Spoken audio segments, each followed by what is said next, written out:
Allahumma salli wa sallim ala sayyidina Muhammadin salatan taftahu lana biha futuhal arifin wa tufaqihuna biha fid din wa tarzuquna biha al-ikhlasa wal yaqin wa taj'aluna biha minal abrari wa siddiqin wa ala alihi wa sahbihi ajma'in. Allahumma ya man maqalidul khairi kulluha biyadihi wa ilaihi yarji'ul amru kulluhu ya fattahu ya alim ya fattahu ya alim ya fattahu ya alim iftah alaina fathan qariban ya arhamar rahimin. Subhanaka la ilma lana illa ma 'allamtana innaka antal alimul hakim. Nawaina at-ta'alluma wa ta'lim wa tadhakkura tadhkir wal naf'a wal intifa'a wal ifadata wal istifadah wal hadda 'ala at-tamassuki bi kitabillahi ta'ala wa sunnati rasulillahi sallallahu alaihi wa alihi wa sahbihi wa sallama wa du'a ila al-huda wa dalalata 'ala al-khair ibtigha'a wajhillah wa mardatihi wa thawabihi wa qurbihi minallahi subhanahu wa ta'ala. Nawaina mithla ma nawa aslafuna wa syuyukhuna wa aba'una as-salihun fi hadhihi al-qira'ah wa fi hadhihi al-jalsah. Alhamdulillah. Alhamdulillah. Ma'asyiral hadirin wal ikhwan rahimakumullah. Alhamdulillah, bersyukur kita kepada Allah Subhanahu wa taala atas nikmat taufik yang Allah Subhanahu wa taala berikan kepada kita saat ini, sehingga kita diizinkan oleh Allah Subhanahu wa taala untuk kembali bisa duduk bersama sama-sama untuk mengkaji, mempelajari ilmu syariat yang telah dibawa oleh Nabi besar Muhammad sallallahu alaihi wasallam. Di antaranya apa yang ada di dalam kitab Hadits Bulughul Maram, hadis-hadis yang membahas tentang hukum yang telah disusun oleh Al-Imam Ibnu Hajar Al-Asqalani rahimahullah ta'ala. Mudah-mudahan ilmu yang kita pelajari Allah jadikan ilmunya bermanfaat sehingga membuat kita semakin bertakwa kepada Allah Subhanahu wa ta'ala. Amin ya rabbal alamin. Ma'asyiral hadirin wal ikhwan rahimakumullah. Kita akan membaca hadis yang berkaitan dengan permasalahan salatul Idain. Permasalahan salat dua hari raya, salat Idul Fitri dan juga salat Idul Adha. Sudah dua hadis yang saya baca, tapi bukan di depan antum, tapi di depan TV. Ya, di depan TV sempat saya baca dua hadis yang berkaitan dengan sholatul Idain. Sekarang kita akan melanjutkan hadis yang ketiga yang ada di dalam bab sholat Id dua hari raya, Idul Fitri dan Idul Adha. Kalimat Id itu artinya adalah hari raya. Id ini diambil dari kata ada ya'udu audan, yang artinya kembali. Sehingga kenapa hari itu disebut dengan Idul Fitri, disebut dengan Idul Adha, karena kembali kepada kita setiap tahun. Ada juga yang mengatakan Idul Khair, kembalinya kebaikan kepada kita di dalam setiap tahunnya. Dari dua hari raya ini, Idul Fitri dan Idul Adha, kalau dari segi syariat yang paling afdal, yang paling utama adalah Idul Adha. Sebab sholat Idul Adha perintahnya langsung dari Al-Quran.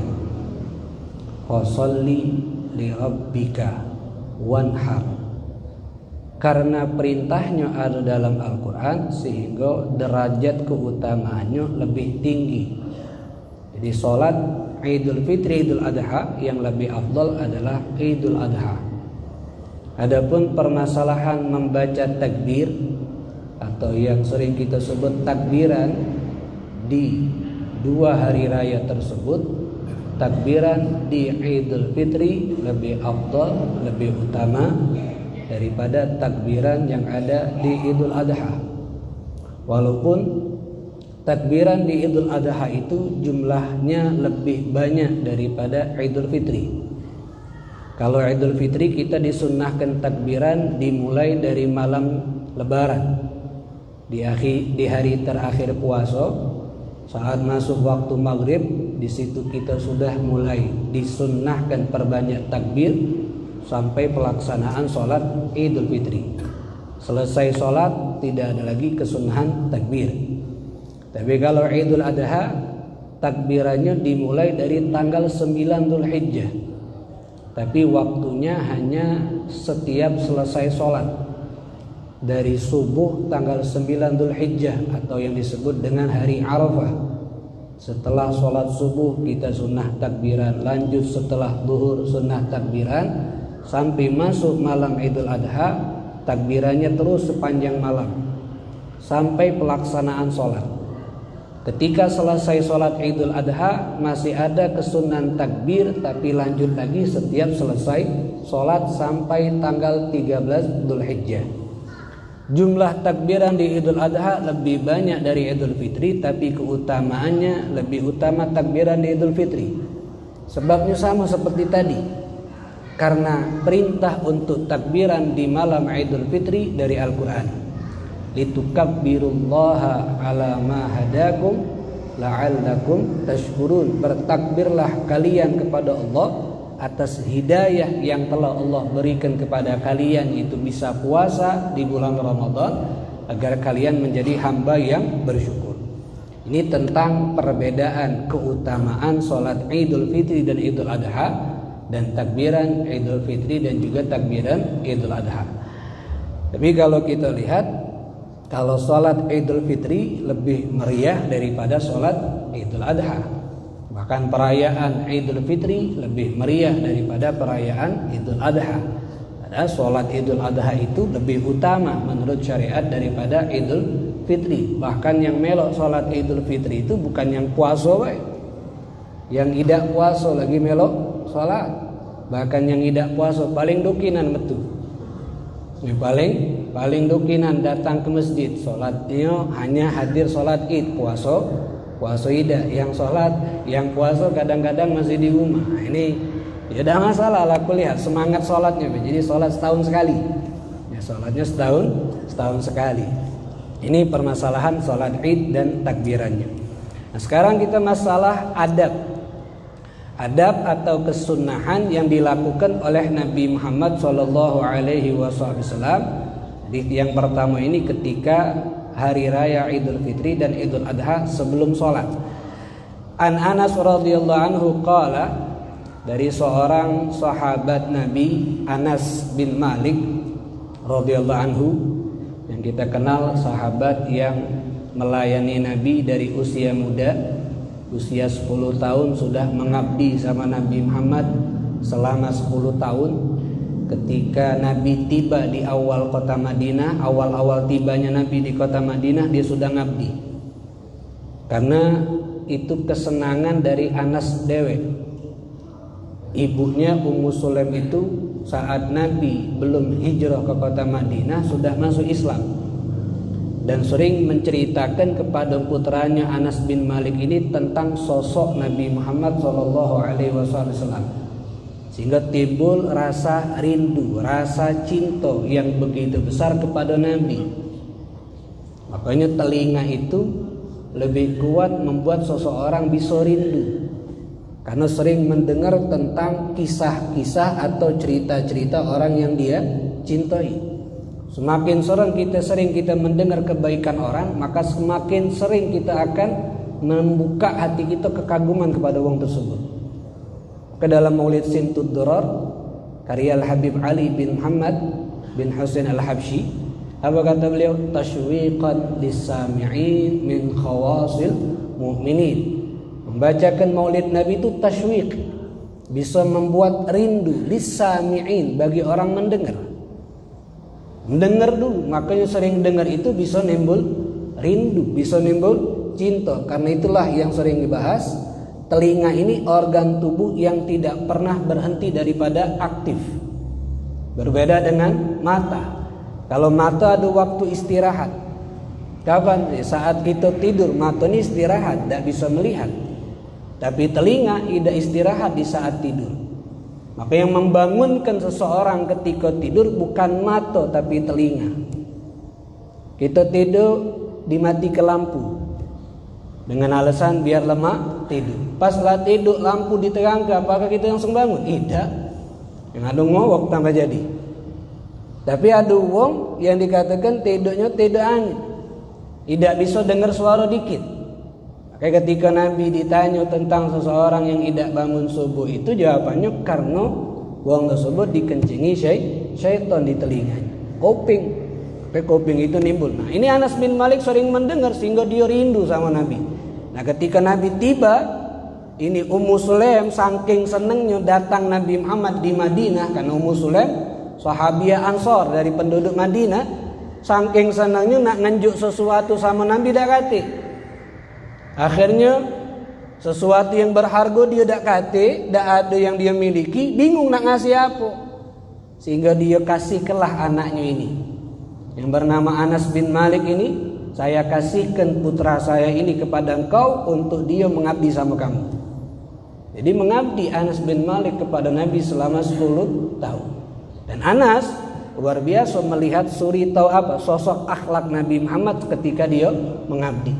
Dan banyak juga mendapatkan wasiat atau nasihat dari Nabi. Di antaranya kata Nabi, wahai Anas, kalau kau bisa setiap pagi, setiap sore, setiap malam di hatimu tidak ada kedengkian atau kebencian kepada seseorang, maka laksanakanlah, pertahankanlah.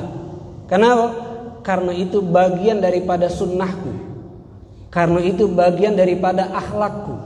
Siapa orang yang menghidupkan sunnahku, maka itu tanda dia mencintai aku. Dan siapa orang yang mencintai aku, maka itu akan menjadikan sebab dia bersama aku di dalam surga. Jadi sunnah itu bukan hanya perbuatan zahir baik, tapi akhlak yang bagian hati itu juga sunnah. Bahkan itu yang paling harus diutamakan. Kenapa? Karena ini yang membuat seseorang itu bisa lebih cepat sampai sama Allah Subhanahu wa ta'ala. Kemudian kalau kau masuk ke rumah saudaramu, rumah orang tuamu, rumah keluargamu, ucapkanlah salam, karena akan banyak keberkahan rahmat di rumah tersebut. Ini beberapa nasihat dari Nabi kepada sahabat Anas bin Malik radhiyallahu anhu. Di sini beliau mengatakan, karena Rasulullah, adapun kebiasaan Rasulullah sallallahu alaihi wasallam, la yaghdu yaumal fitri, tidaklah keluar di waktu pagi untuk melaksanakan salat Idul Fitri, hatta sehingga Nabi Muhammad yakula memakan tamarat, beberapa tamar, beberapa korma. Jadi sebelum Nabi Muhammad keluar dari rumah untuk melaksanakan sholat Id, Nabi sudah makan dulu. Yang dimakan oleh Nabi adalah korma. Akhrajahu al-Bukhari, hadis riwayat Imam Bukhari. Fi riwayatin mu'allaqah, dan dalam riwayat yang hadis derajatnya mu'allaq, wa wasalah Ahmad, oleh Imam Ahmad derajat hadis ini dikatakan hadis mausul, wa ya'kuluhunna ifrada. Nabi ketika makan korma tersebut ifrada, dalam hitungan ganjil. Tidak dimakan dalam hitungan genap, tapi selalu dimakan dalam hitungan ganjil. Satu, kadang 3, kadang 5, kadang 7, dan itu satu sunnah bagi kita. Kalau makan korma sunnahnya ganjil. Misal mak manu kita dinjuk kumo 2 ekor, dimakan sikok, bebe ganjil. Sikoknya mana? Kagek makannya. Ini ada 2 sayang tidak dimakan. Yang sikok lagi kamu kemana?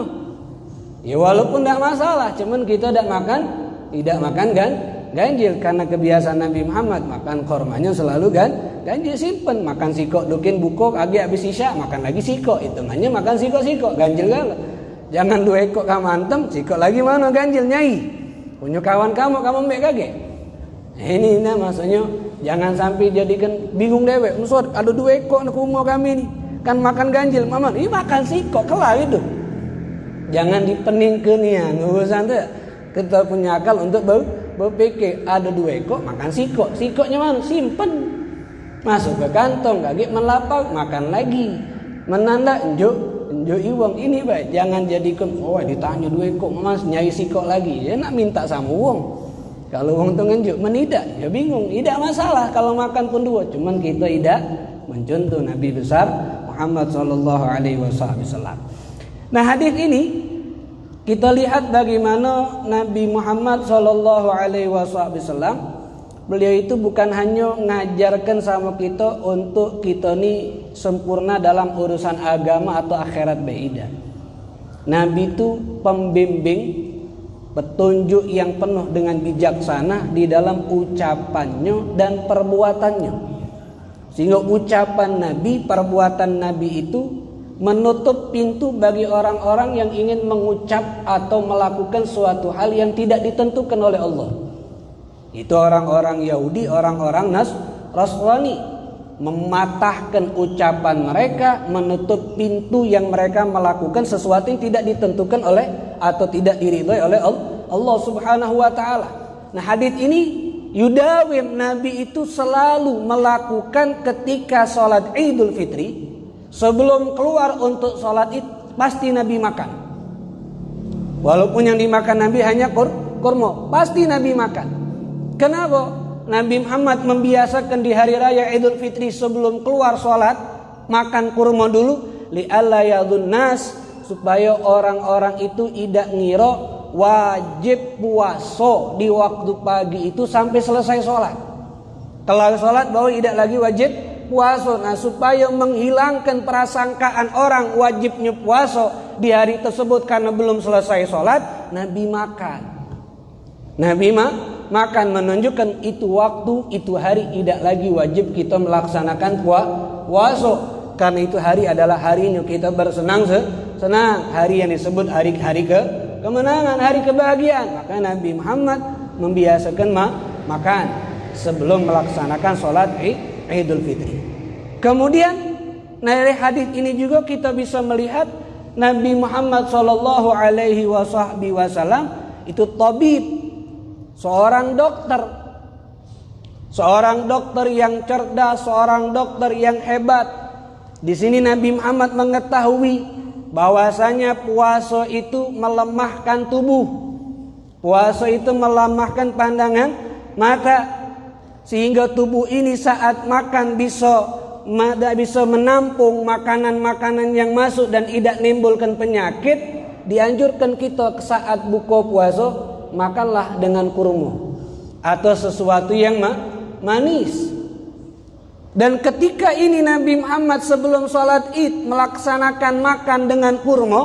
Kenapa? Kurma itu bagian yang manis dan posisinya baru bangun dari tidur, pandangan mata ini belum begitu kuat. Nah, untuk kembalikan mengkuatan mata kita ini dengan kurma tadi. Walaupun Nabi belum belajar ilmu kedokteran, tidak ngambil kuliah fakultas kedokteran, tapi beliau sudah jadi dokter. Sebelum ada dokter gizi, sebelum ada dokter apapun, Nabi sudah jadi dokter. Kenapa? Yang mengajarkan Nabi adalah Allah Subhanahu wa ta'ala.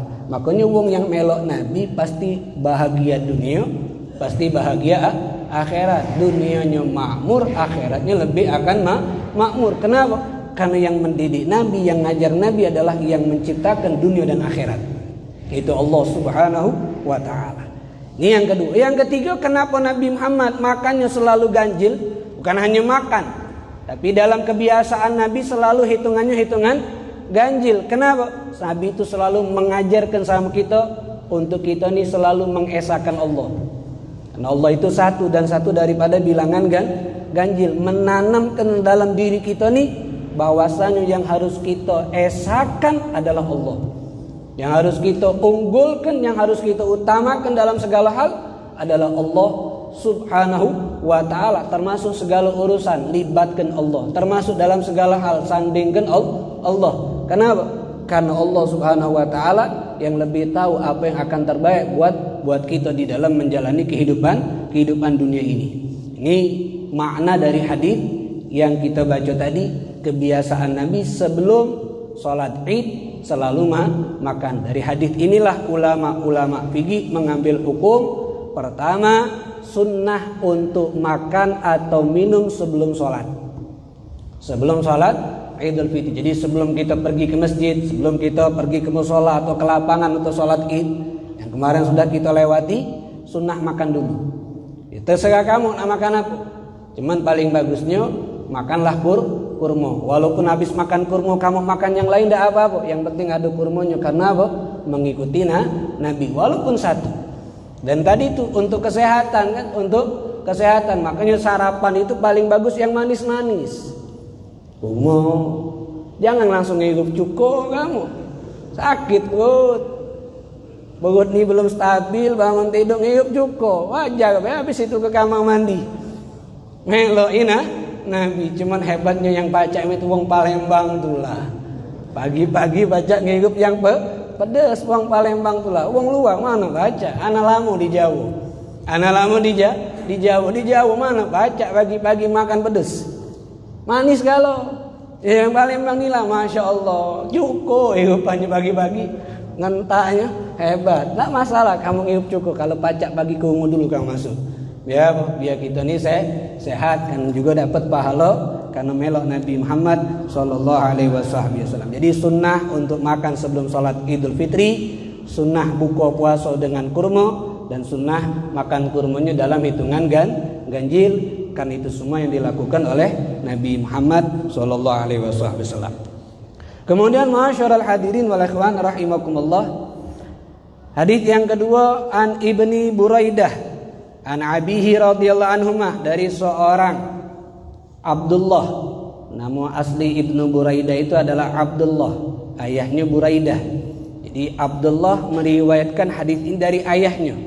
Ayahnya namanya Buraidah. Nah, beliau namanya Abdullah. Jadi Abdullah bin Buraidah mengambil hadis ini dari ayahnya yang bernama Buraidah radhiyallahu anhuma. Qala, ini Abdullah ibnu Buraidah berkata, kana Rasulullah, adapun kebiasaan Rasulullah sallallahu alaihi wasallam, la yakhruju, tidaklah keluar dari rumah, yaumal fitri, di hari raya Idul Fitri untuk melaksanakan salat Id, hatta yat'ama, sampai Nabi makan dulu di rumah. Tadi seperti hadis yang tadi kita bahas.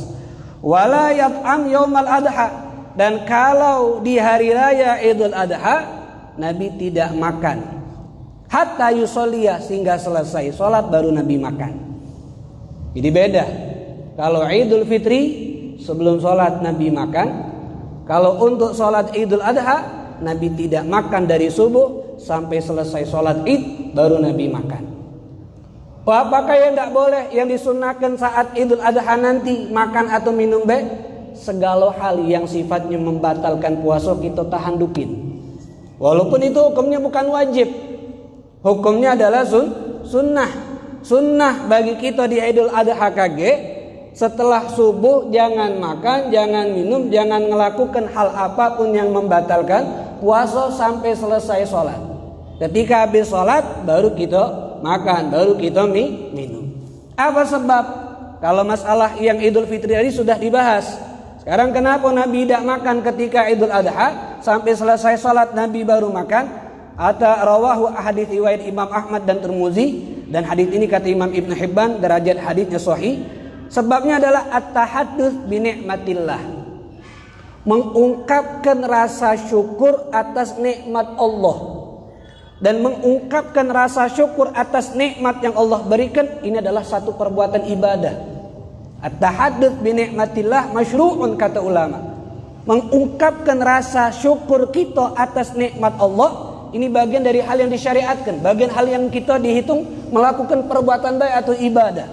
Wa idharu karamatillah, dan yang kedua untuk menampakkan kemuliaan Allah subhanahu wa ta'ala bitahgigi asraril masyri'iyah, dengan Allah benar-benar menampakkan rahasia dari apa yang disyariatkan oleh Allah kepada Nabi Muhammad sallallahu alaihi wasallam.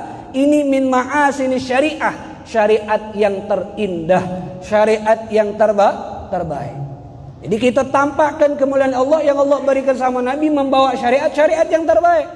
Kenapa? Ketika Allah Subhanahu wa taala mensyariatkan kepada Nabi Muhammad sallallahu alaihi wasallam yang membawa syariatnya kepada kita untuk apa? Menyembelih hewan korban di hari raya Idul Adha. Di dalam ayat fasholli li rabbika wanhar, setelah salat ada perintah untuk sembelih atau udhiyah. Maka hari raya Idul Adha kita sebut dengan juga hari raya kurban. Ketika Allah mensyariatkan untuk kita berkurban di hari raya Idul Adha, maka yang terpenting al-ibtida, memulai saat ingin melaksanakan kurban tadi biakliha. Makan dulu setelah sholat. Apa alasannya? Syukran lillah, sebagai bentuk syukur dia kepada Allah Subhanahu wa ta'ala. Wa idharan li asrari nusukiyah, dan sebagai bentuk dia menampakkan rahasia-rahasia yang terkandung di dalam ibadah kurban, yang Allah kumpulkan pahalanya untuk urusan akhirat dan manfaat untuk urusan dunianya. Sebagai itulah kata ulama, Allah Subhanahu wa taala mengatakan kadzalika sakharnaha, begitulah cara kami memudahkan lakum untuk kalian, litukabbirullaha, agar kalian bertakbir kepada Allah, ala ma hadakum la'allakum tashkurun, atas hidayah yang Allah berikan kepada kita, yaitu bisa melakukan ibadah salat, ibadah kurban dan yang lain-lainnya agar kita bersyukur kepada Allah Subhanahu wa taala. Jadi ini hadis menjelaskan tentang satu kesunnahan. Kalau di Idul Fitri sunnah makan sebelum sholat. Kalau Idul Adha sunnah tidak makan sampai selesai sholat, baru disunnahkan makan. Dan kembali hukum kurban itu adalah sunnah. Kurban hukumnya adalah sunnah bagi yang mampu. Kambing 1 orang, sapi boleh untuk 7 orang. Waktu pelaksanaannya setelah sholat sampai tanggal 13 Dzulhijjah. Kage kan kalau tidak salah Idul Adha kage hari Jumat. Kalau memang tidak sempat hari Jumat untuk kurban, karena apa? Mepet sholat Jumat. Oh kan boleh dalam hadis. Kalau Jumat hari raya itu tepatan dengan hari Jumat, kalau sudah sholat id di masjid tidak lagi wajib Jumatan. Benar ada hadisnya, akan kita baca. Cuman di masa itu, kenapa Nabi tidak mewajibkan lagi sahabat untuk Jumatan ketika id bertepatan di hari Jumat? Karena jarak rumah mereka ke masjid jauh, dan mereka tidak semuanya punya kendaraan hewan untuk ditunggangi sampai ke masjid. Kalau mereka habis sholat id balik lagi ke masjid untuk Jumatan, nyusah ke. Dan masjid juga saat itu tidak banyak. Ini saat ini nak disambung kecak dulu, tidak baca. Masjid di setiap komplek lagi ada masjid, bahkan satu komplek baca 2 masjid. Kamu hari raya Idul Adha di situlah, oh tidak wajib Jumatan, jangan maca-maca kan. Agak kena juga di hari kiamat kamu. Nah inilah, jangan kita ngembek dalil mentah-mentah, jingok sebabnya, pelajari. Karena itu semua dijabarkan oleh para ulama. Keadaan itu berbeda-beda. Sama seperti yang pernah sampaikan, ngumumi barang di masjid kan tidak boleh. Ngumumi barang di masjid tidak boleh. Kenapa ya? Karena bukan tempatnya. Jadi bagaimana? Apakah ngumum di pintu? Nah, itu yang jadi permasalahan kata ulama.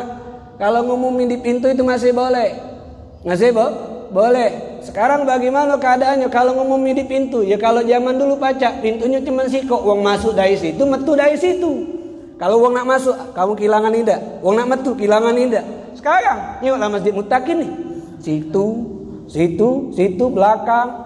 Kalau kamu ngumumi di sini, yang kehilangan barang metu dari situ, dah ketemu. Di situlah kata ulama, boleh. Kenapa? Keadaan berubah. Yang menentukan mereka yang beristihad tetap dari Al-Quran atau juga dari sunnah Nabi besar Muhammad sallallahu alaihi wasallam. Dan ibadah kurban ini mengingatkan kepada kita bagaimana pengorbanan Nabi Allah Ibrahim alaihi salam, dan hebatnya kenapa kita dalam sholawat ada sholawat Ibrahimiyah. Nabi-nabi yang lain tidak kata sholawatnya, hanya Nabi Ibrahim. Ketika kita tahiyat, Allahumma sholli ala Sayyidina Muhammad wa ala ali Sayyidina Muhammad kama sallaita ala Sayyidina Ibrahim wa ala ali Sayyidina Ibrahim. Yang tidak pakai Sayyidina tidak masalah. Yang pakai Sayyidina lajulah. Yang salah siapa? Yang tidak sholat. Jangan ribut. Bagi yang pakai Sayyidina bid'ah, tidak boleh pakai Sayyidina. Yang pakai Sayyidina lajulah, yang tidak juga lajulah. Yang tidak boleh itu siapa? Yang tidak sholat. Kamu ribut ke laju kelah. Nah ini Sayyidina Ibrahim kenapa? Karena dua hal. Pertama ketika Nabi Mi'raj yang mengucapkan salam untuk umat Nabi Muhammad kepada Nabi saat itu hanya Nabi Ibrahim. Nabi kan temu Nabi banyak. Yang nitip salam sama Nabi Muhammad untuk umatnya hanya Nabi Ibrahim. Maka kita baca salawat Ibrahimiyah, balasan kita atas kebaikan Nabi Ibrahim. Yang kedua kenapa? Karena ketika kurban, dalam kitab Nuzhatul Majalis Imam As-Sofuri mengatakan ketika Nabi Ibrahim selesai melaksanakan perintah Allah untuk menyembelih putranya Nabi Ismail, walaupun Nabi Ismail diganti dengan seekor kibas,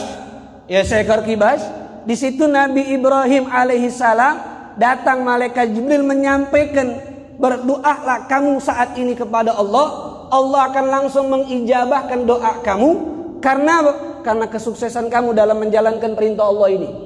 Dan Nabi Ismail nangis saat nengok dirinya diganti kambing, nangis Nabi Ismail.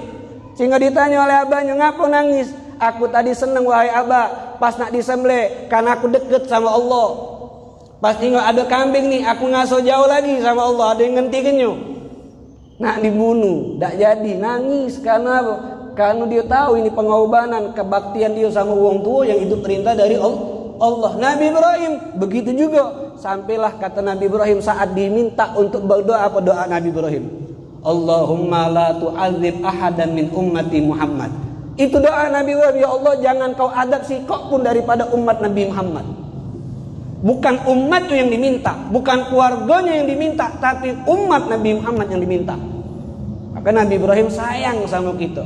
Karena kita ni umatnya Nabi besar Muhammad sallallahu alaihi wasallam. Itulah juga kita sebagai ingat perjuangan Nabi Ibrahim. Jadi kurban itu maka disebut dengan kurban. Kenapa? Makna pengorbanan kita sama Allah. Yang paling berat itu korban dengan harta sama Allah. Ya makanya kalau ada proposal untuk masjid itu paling berat waktu nak metu kedai kantong. Ada proposal untuk acara baik paling berat nak metu kedai kantong. Tapi kalau datang proposal dari pihak-pihak manapun untuk sifatnya ogen tunggal, paling dekinan dia betul. Kenapa? Dia paling ngaso kesenang. Nah, inilah tadi makanya kurban disebut. Kenapa? Nak jingok mana korbanan kita saat dinjuk nikmat, apakah untuk Allah atau untuk selain Allah Subhanahu wa taala. Ini tentang bagaimana ada syariat ibadah kurban. Banyak lagi rahasia. Kalau gaji satu persatu banyak begitu besar rahasia di dalam ibadah kurban. Makanya makannya setelah sholat sebagai ungkapan syukur kita kepada Allah Subhanahu wa taala. Dari mana perintah mengungkapkan syukur itu wajib sunnah? Dalam Al-Qur'an surat Wadduha, wa amma bi ni'mati rabbika fahadits. Adapun dengan nikmat Allah fahadits, ucapkan. Maka kita habis baca ayat tersebut sunnah baca alhamdulillah walaupun di dalam sholat. Kenapa? Karena kita mengungkapkan sebagai bentuk ungkapan syukur kita atas nikmat-nikmat dari Allah Subhanahu wa taala. Kemudian ma'asyiral hadirin wal ikhwan rahimakumullah, hadis yang kedua. Sekarang hadis yang ketiga. An Ummi Atiyah qalat, dari seorang sahabiyah, seorang sahabat perempuan. Sahabiyah yang sahabat perempuan ini berasal dari sahabat Ansariyah dari kalangan Madinah. Ummu Atiyah, ibunya Atiyah. Nama asli beliau adalah Nusaibah atau Nasibah bintul Harith, seorang mujahidah, seorang pahlawan yang banyak membantu perjuangan Nabi, bahkan tubuhnya terkena luka di saat melindungi Nabi Muhammad sallallahu alaihi wasallam. Kalau perperangan yang dilakukan oleh Nabi dan kaum muslimin, ini Nusaibah melok dalam perperangan tadi. Beberapa perempuan melok, tapi bukan melok berperang. Tujuan mereka tudawi al-jurha, ngobati kalau ada sahabat yang luka. kemudian ngenjuk minum. Sifatnya membantu akan suksesnya di dalam peperangan tersebut. Dan dia ini termasuk sahabat yang ahlul Basrah, yang daripada orang-orang Basrah.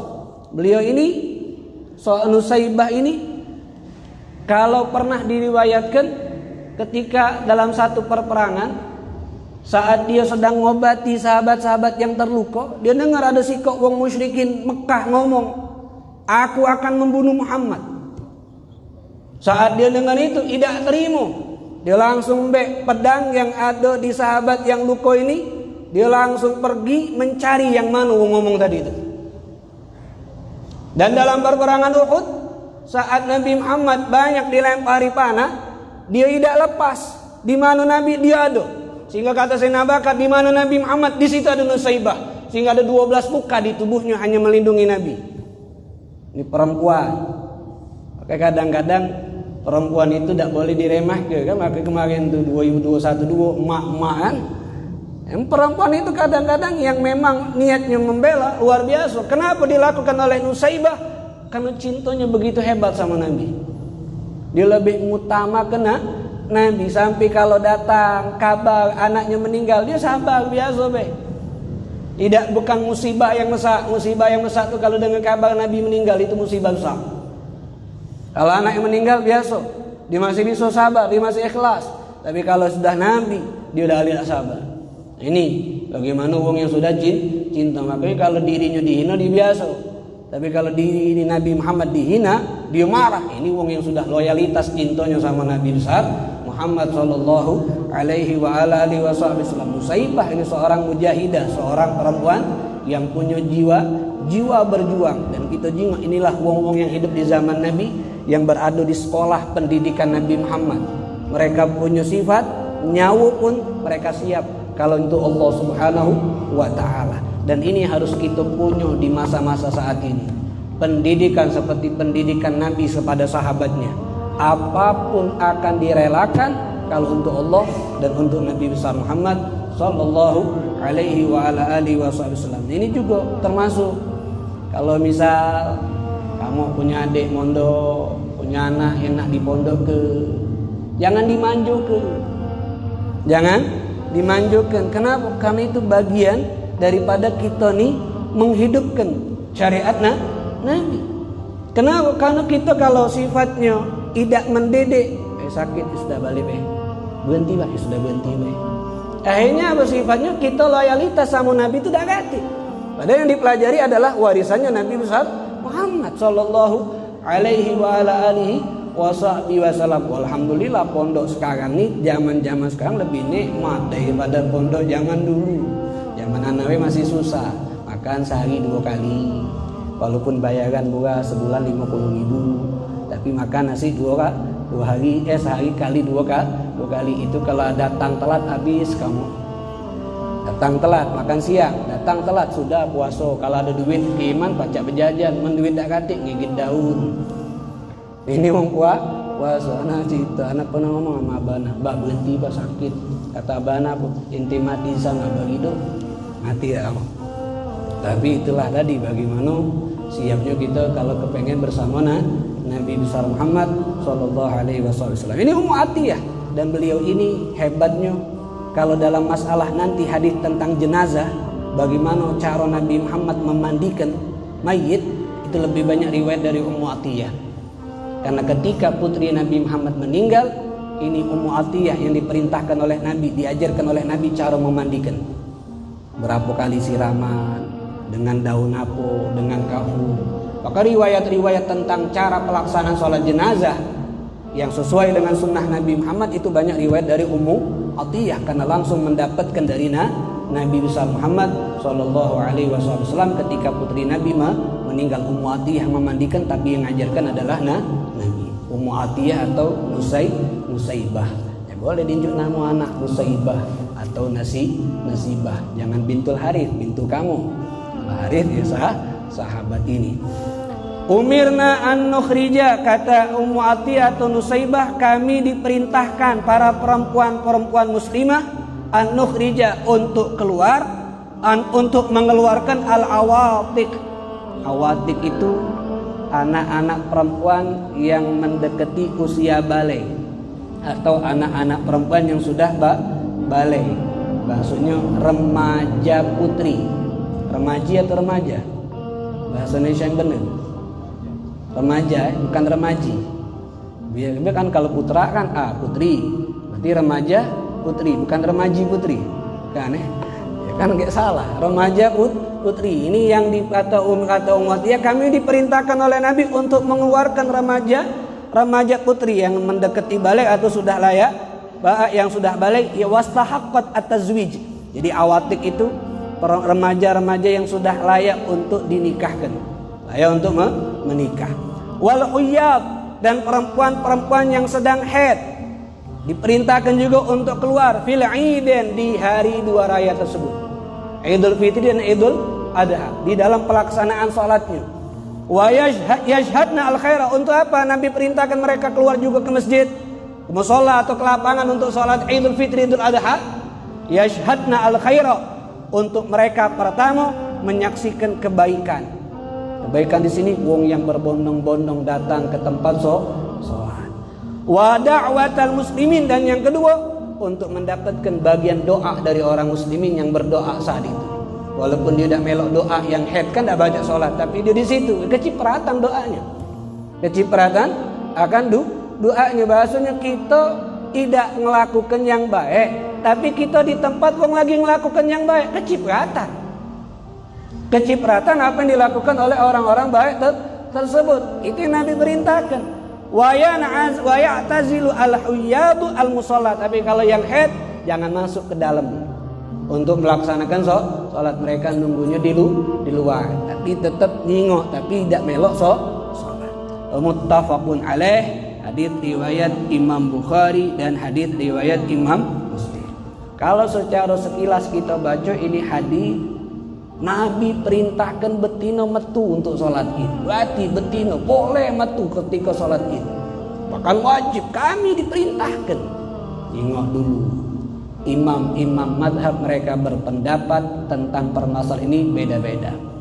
Memang disyariatkan perempuan itu keluar dari rumah untuk melaksanakan sholat id, di masjid, di lapangan ataupun di musola atau tempat mereka melaksanakan sholat, tanpa ada perbedaan bagi perempuan tadi. Nak yang perawan, nak yang janda, nak yang gadis, nak yang tua, yang masih head atau tidak lagi head. Cuman yang head tidak melok sholat, tapi kalau keluarnya sama rata. Ini semua kalau keluarnya mereka itu aman dari fitnah. Aman dari fitnah. Nah, di sini imam mazhab berbeda pendapat. Kalau Imam Al-Hambali, kita bahas mazhab lain dulu.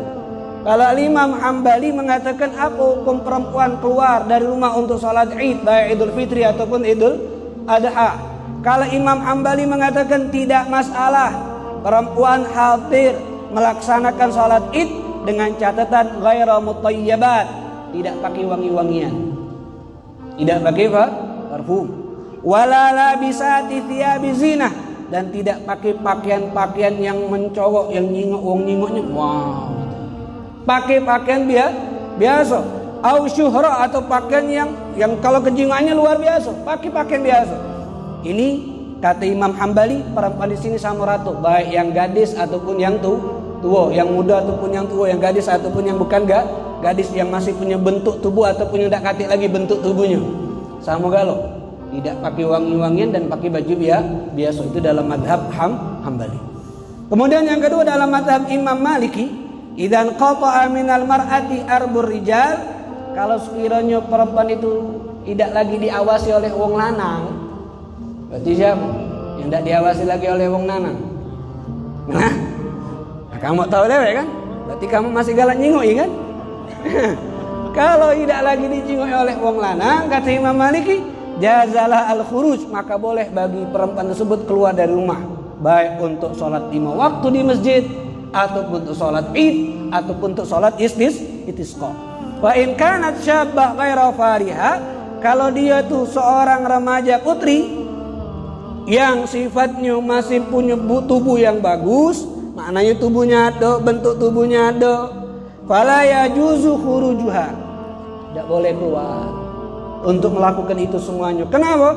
Madhannatul izdiham, sebab itu tempat yang dikira banyak uang berkumpul. Yang disitulah akan timbul yang namanya fitnah. Tapi dalam mazhab Maliki, perempuan yang masih muda boleh keluar ke masjid untuk sholat jamaah, untuk id dan segala macam, dengan syarat tidak pakai farhu, tidak bebedak, tidak berais. Bedakan pergi ke masjid sama pergi ke gedung.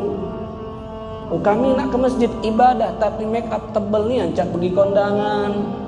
Ini yang namanya nimbulkan fitnah. Sebiasanya kagikan habis ini nak sanjo-sanjo, balik rumah bawa bebedak. Gitu ni nak solat, nak ke masjid, kadang-kadang lah bedak tebel dari rumah, wuduk di masjid. Sah tak wuduk kamu? Tidak sah. Solat apa itu namanya? Karena ada yang mencegah sampainya air ke kulit. Itu juga harus diperhatikan. Ini kata Imam Al-Maliki. Kemudian kalau Imam Abu Hanifah mengatakan perempuan tidak boleh keluar sama sekali, baik aman dari fitnah atau tidak, di rumah, kata Imam Abu Hanifah. Kemudian kalau Imam Syafi'i mengatakan sunnah perempuan keluar di hari raya Idul Fitri untuk sholat, kecuali yang punjugai cantik, yang diawasi oleh wong, dan punya bentuk tubuh yang masih muda. Makruh mereka keluar. Itu pun kalau aman dari fitnah, tidak menimbulkan fitnah, keluar mereka boleh, tapi makruh. Tapi kalau buat fitnah, maka hukumnya jadi haram. Karena lebih baik ada di mana, di rumah masing-masing atau di tempat ya keluar tadi tanpa dengan wangian yang sifatnya tidak kecium oleh wong lanang nian, pakaiannya biasa baik, tidak seperti pakaian yang nampakkan gimana pandangan wong lanang. Wong lanang ini tidak boleh dijingak apa dinju kan, dinju umpan dikit lanju, bahasanya seperti itu kan. Ini bagaimana? Kenapa? Kalau kata Sayyidatuna Aisyah pernah ngomong cah ini, Nabi itu kenapa di masa itu boleh mengeluarkan? Kalau ada misal wong ngomong Nabi wenyubu, berarti tidak apa-apa betino keluar melakukan aktivitas, apalagi disamakan derajatnya dengan lanang. Kenapa Nabi wenyubu? Ini jawabannya kenapa Nabi nyuruh di masa itu. Karena ini satu kebutuhan untuk mengajarkan perempuan-perempuan di masa itu tentang syariat. Karena mereka butuh harus tahu tentang syariat.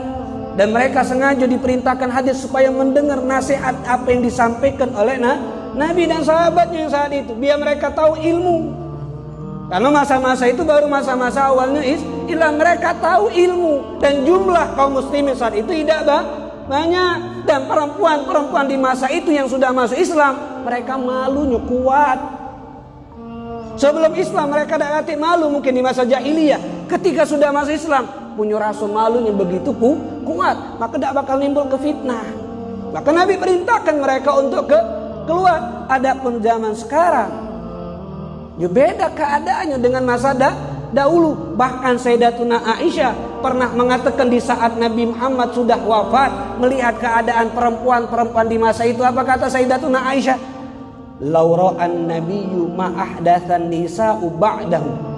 Kalau sekiranya Nabi Muhammad nyingok apa yang dilakukan oleh betina-betina ketika Rasulullah sudah wafat, lamana'hunna al-masajid, pasti Nabi melarang mereka untuk metu walaupun ke masjid.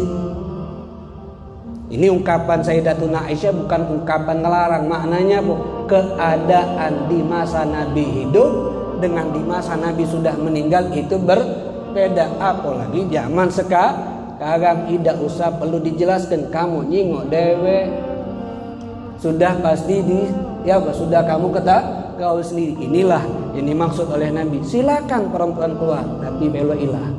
Jangan pakai wangi-wangian. Jarak 10 meter kecium wanginya. Alang kebanyak lanang itu pakai wangi-wangian yang tidak pula tebal tapi aromanya kuat. Itu lanang sunnahnya. Kalau betino tebal minyaknya tapi aromanya tidak kuat. Cuman sekarang ini kebalik, lanang tidak pakai minyak wangi, betino yang wangi. Kalau lewat bau asam kelek kamu. Yang keciumnya itu mentutino angin ya. Nah ini sudah yang namanya keadaan yang diungkapkan oleh Sayyidatuna Aisyah berbeda. Maka kalau Nabi nyingok, tidak mungkin Nabi merintahkan mereka pergi ke masjid. Nabi itu tidak memerintahkan kecuali nyingok maslahat. Jangan dijadikan dalil akan bolehnya perempuan melakukan ini segala macam dengan dalil ini. Nyingok, Nabi itu melakukan bukan karena apapun tapi ada maslahat. Sebab mereka juga wajib untuk diketahui tentang syariat. Makanya kita sebagai suami, kalau tidak pacak ngajarkan kamu, bini kamu syariat, disuruh bini kamu belajar. Datangi guru atau suruh mereka hadir, tapi dengan syarat mereka aman dari fitnah. Kalau kamu tidak pacak ngajari, tapi kalau kamu pacak ngajari, tidak wajib mereka apa? Bahkan kamu berhak melarang mereka untuk metu dari rumah walaupun alasannya nak ke majelis. Kenapa? Karena kamu pacak ngajari. Ini sekarang tidak pacak ngajari, ngelarang iyo. Nah ini yang kacau. Makanya juga keadaan maslahat itu yang diajarkan, itu yang dicontohkan oleh Nabi Muhammad SAW. Mudah-mudahan 3 hadis yang kita baca pada pertemuan malam hari ini insyaallah memberikan manfaat dan memberikan keberkahan kepada kita semuanya. Amin ya rabbal alamin. Bismillahirrahmanirrahim. Alhamdulillahi rabbil alamin. Allahumma salli wa sallim ala sayyidina Muhammadin wa ala ali sayyidina